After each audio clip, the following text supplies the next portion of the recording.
तुमचे स्वागत आहे। रोमांचक कम्प्युटर सायन्स संकल्पना जाणून घेण्यासाठी एक व्हिडिओ सिरीज कम्प्युटरचा वापर न करता मजेदार ॲक्टिव्हिटीद्वारे कम्प्युटर आणि ॲप्लिकेशन डिझाइन तयार करण्यासाठी वापरली जाते। विचार करण्यास तयार व्हा, क्रिएटिव्ह व्हा आणि या नाविन्यपूर्ण जगात भरभराट होण्यासाठी तुमच्या 21व्या शतकातील कौशल्यांना चालना द्या।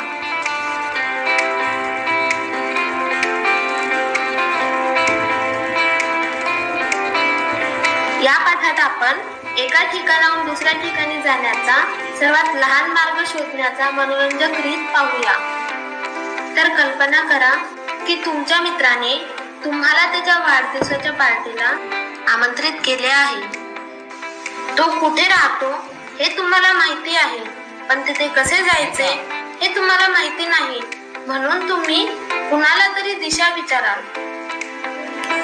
मग ते तुम्हाला सांगेल की सरळ जा, क्रॉस रोडवर उजवीकडे जा आणि तेथून मग पहिले डावीकडे जा। मग दुसरा व्यक्ती तुम्हाला दुसरा मार्ग सांगेल। त्यापैकी सर्वात लहान मार्ग कोणता आहे हा प्रश्न तुमच्या मनात येऊ शकतो। यासारख्या प्रश्नाची उत्तरे देण्यासाठी गुगलकडे गुगल मॅप नावाचा एक ॲप आहे। या ॲपचा वापर करून तुम्ही डेस्टिनेशन माहिती करू शकता आणि ही ॲप तुम्हाला तुमच्या लोकेशन पासून तुमच्या डेस्टिनेशन पर्यंतचा सर्वात लहान मार्ग दाखवेल। जसे तुम्ही सर्वात लहान मार्गाचे टेक्निक अप्लाय कराल, तुम्ही क्रिटिकल थिंकिंगची क्षमता आणि न्यूमेरिकल ॲप्टिट्यूड विकसित कराल। समस्येचे निराकरण करण्यासाठी आपल्याला या माहितीचे गणितीय पद्धतीने प्रतिनिधित्व करण्याचा मार्ग लागेल। समजा तुमच्या मित्राच्या घरी जाण्यासाठी तुमच्याकडे 2 भिन्न मार्ग आहेत। तुम्ही तुमच्या घरून तुमच्या मित्राच्या घरी चालत जाऊ शकता किंवा बस स्टॉपवर जाऊन बसने जाऊ शकता। बस शहरातून निघून जाते आणि शेवटी तुम्हाला तुमच्या मित्राच्या ठिकाणी सोडते। आपण लोकेशन हे कागदावर पॉइंट मानू शकतो।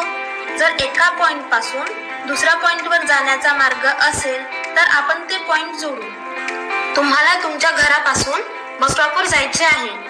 जर बस स्टॉपवर जाण्यासाठी एकच रस्ता असेल तर तुम्ही तुमचे घर बस स्टॉपला जोडू शकता।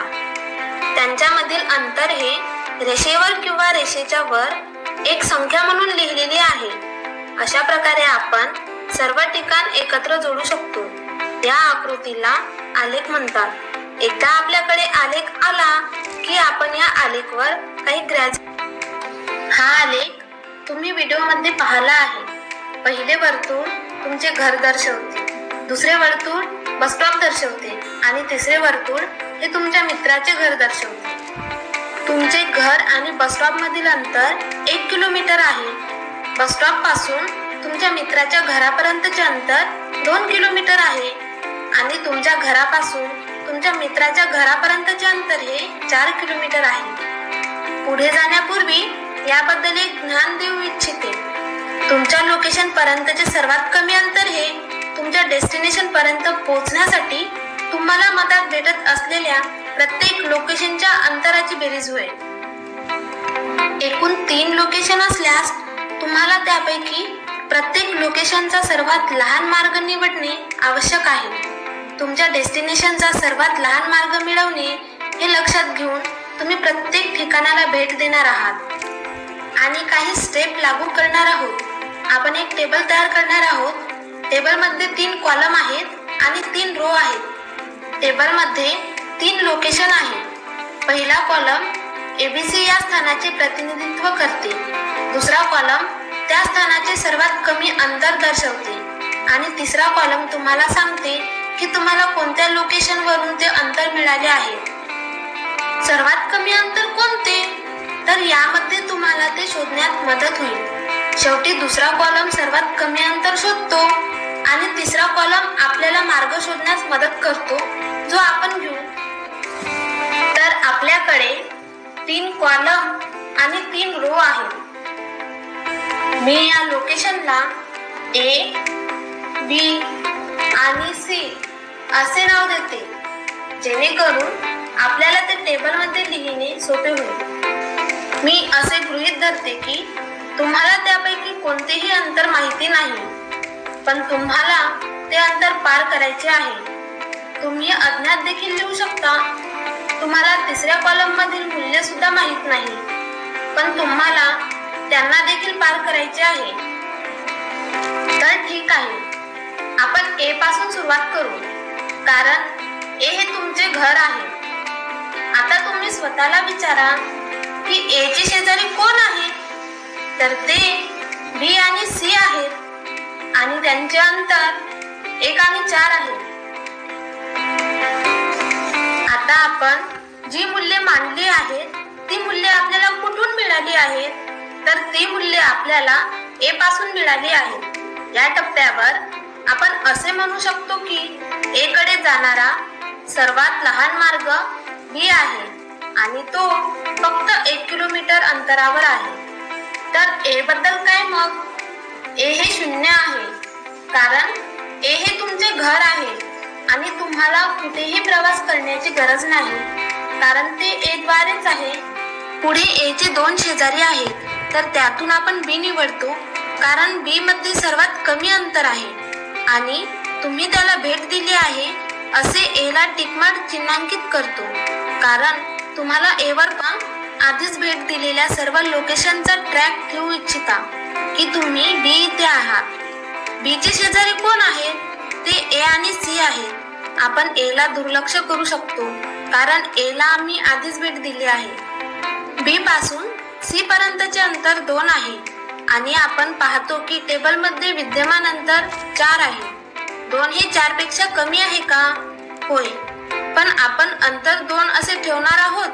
नाही. प्रथम बी अधिक 2 चे सर्वात कमी अंतर 4 पेक्षा कमी आहे का हे तपासले पाहिजे.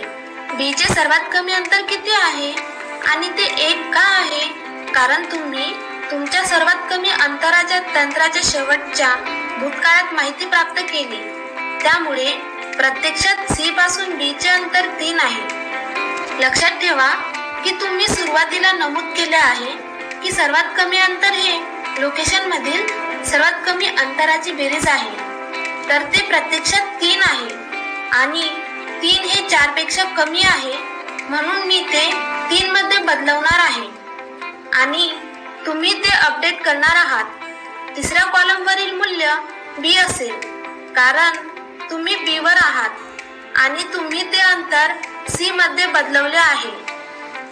दुसऱ्या रांगेची मूल्य बदलत नाही, कारण तुम्ही बी वर आहात आणि पहिल्या रांगेतील मूल्य सुद्धा बदलणार नाही. तर ही आमची दुसरी युक्ती होती, जी आपण अंतर अपडेट करणार आहोत आणि अंतराचे मूल्य हे आपल्या वर्तमान लोकेशनचा सर्वात लहान मार्ग आहे. तसेच ते आपल्या वर्तमान स्थानापासून आपल्या शेजारपर्यंतचे अंतर आहे. आता आम्हाला सर्वात लहान भागामध्ये रुची आहे. आता आम्ही बी ला भेट दिली आहे म्हणून चिन्हांकित करतो. आमच्याकडे फक्त सी आहे, म्हणून आम्ही सी कडे जातो. आम्ही पाहतो की सी चे शेजारी ए आणि बी आहेत आणि त्यांना आम्ही आधीच भेट दिली आहे, त्यामुळे त्यात करण्यासारखे काही नाही. आता आम्ही मूल्य जशी आहे तशीच ठेवू आणि आपण काही स्थळांना आधीच भेट दिली आहे. त्याचप्रमाणे आम्ही कमी अंतर प्राप्त करण्याचे काम पूर्ण केले आहे, जे आम्हाला समजले आहे की आमच्या मुळापासून सी चे सर्वात कमी अंतर 3 किलोमीटर आहे. सी पर्यंतचे सर्वात कमी अंतर 3 आहे आणि आम्ही ते बी द्वारे मिळवले आहे, म्हणून सी ला जाण्यासाठी आमच्याकडे बी पासून 2 किलोमीटर अंतर आले आहे आणि आपण ए मार्गे बी वर पोहोचलो होतो. हे आपले सुरुवातीचे ठिकाण आहे, त्यामुळे आपला ए मार्गे बी मार्गे सी आहे, ज्यांचे अंतर 3 किलोमीटर आहे आणि तो आपला सर्वात लहान मार्ग आहे. तर आपण काय शिकलो याचा थोडक्यात आढावा घेऊया.